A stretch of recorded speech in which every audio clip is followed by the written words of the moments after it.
Hello, all of our survivors, ladies and gentlemen. Welcome to our Week 4 talk show right here. So we have just wrapped up the whole league stage in FFTC Free Fire Tri-Nation Cup, which played between Cambodia, Philippines, and Malaysia. And we have the final result. We have the top 12 teams who are going to grand final. So here we go. Abstract and Denley, let's watch this result. Okay, so here is the overall standing. You can see in day 2, week 4 day 2, Hard to Get is able to secure their first place with 787. They are coming really strong from third week actually, coming up and just rampage everyone, included rampaging the first place, No Escape there. So what do you think about No Escape at Abstract in this week, in week 4? Honestly, for No Escape, they were doing well at the start of the day, but unfortunately, once they reach into the unfortunate, brackets of B versus C, they just couldn't find a way to work around that powerhouse of a bracket, and they eventually fell short with a total of 8 points into the bag just from that one. So in the end, you can't exactly say that they have been consistent. Granted, they were great at the start, but when they ended badly at the end of the series, man, that just doesn't look well for No Escape. I'm pretty sure that they are pretty overwhelmed themselves too. Yeah, that's right. Actually, I talked to one of the player who is Hazik. Like, I texted him yesterday. I told him all the best to your play tomorrow. I mean today, the week 2, day 2. So I was like, all the best for today game. And then he was like, yeah, I'm kind of sad for day 1 actually. And I'm like, I'm so sorry for that, but you can definitely play well for the next day. And they really made a comeback for game 1 and game 2 just now. But unfortunately, when playing against Group C, that strong grouping there, so they really can't do anything about that at some point actually. So coming up next, we have like Baby Argon at the 4th place. By the end of the day, we have 667 points in their pocket. For X-Men Esports, 538. Raw Squad with 511. Then we come to the next page. This is the 7, Bloody Hate, 505 points, AV Elite 502. They are just 3 points away from each other. So Danley, what do you think about Bloody Hate and AV Elite? I'm actually really proud of Bloody Hate as a squad. I didn't think they would end up finishing in 7th place. I was thinking maybe 9, 10, 11 because the team itself, there are days when they can be very inconsistent where they'll play along the edge of the map, they don't really get any kills, and then they'll die early, and then with no kills at all on top of that, they end up with no points. So for Bloody Hate to end up ahead of AV Elite, I would say that itself is a bit of an achievement. I am a bit sad with AV Elite though, because I was expecting them to end a little bit higher, but the team, I'm not sure if this is a case of them underperforming or who knows, they could be saving strats.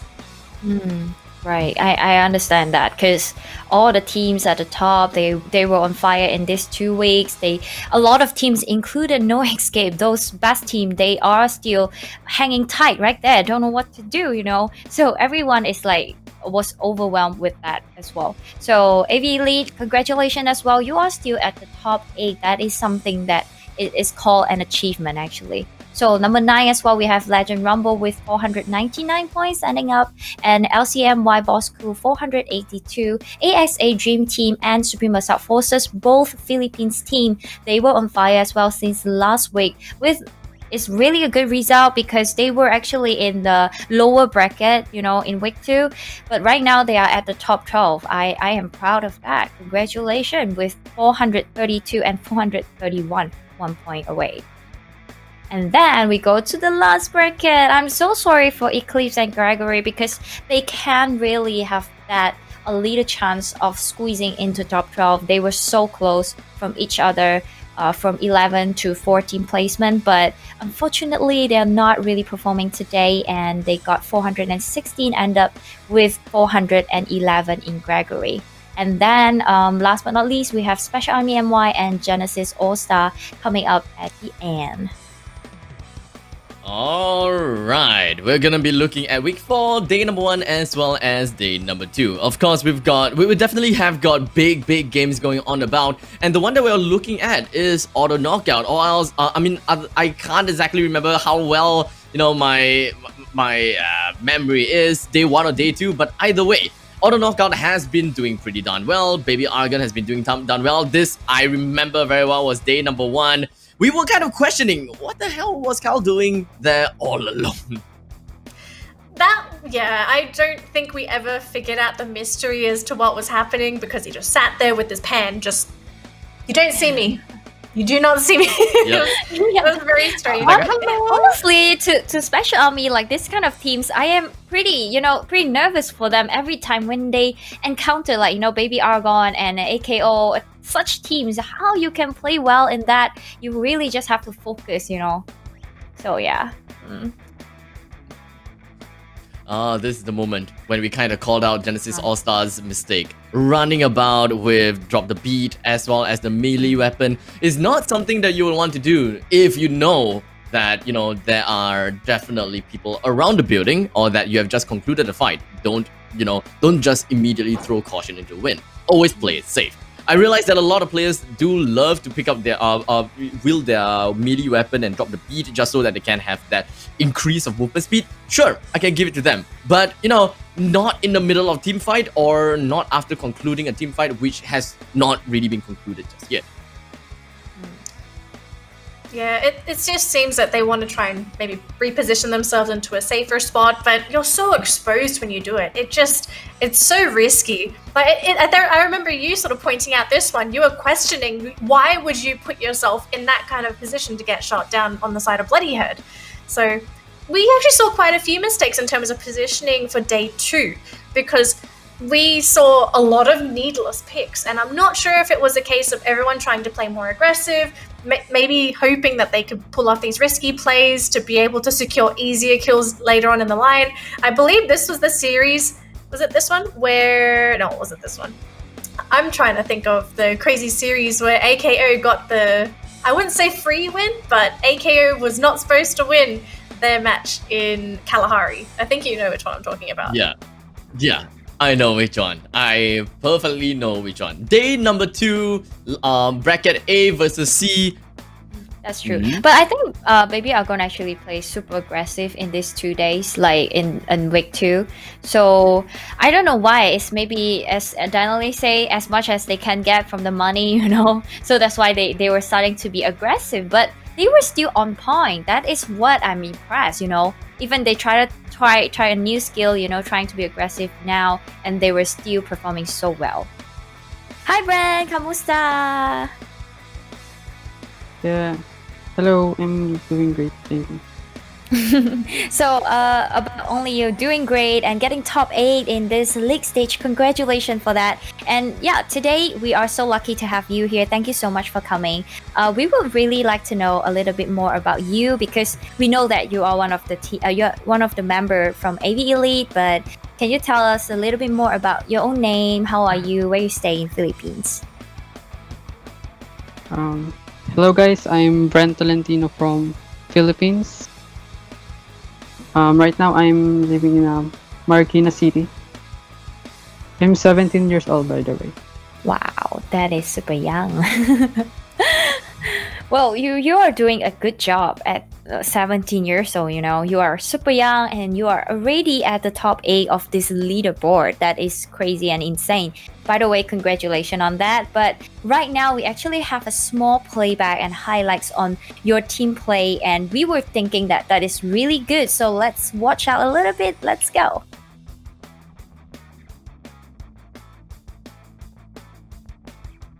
So yeah, right before, AKO was shooting your side. Oh, and then right before the glue wall, you able to just execute that grenade right there. That is insane. How do you think about your performance in that, Brad? I think I rate it 7 over 10. You think it's 7 over 10? That is pretty good. From cooking the grenade, I did a good job knocking down 2 enemy from AKO.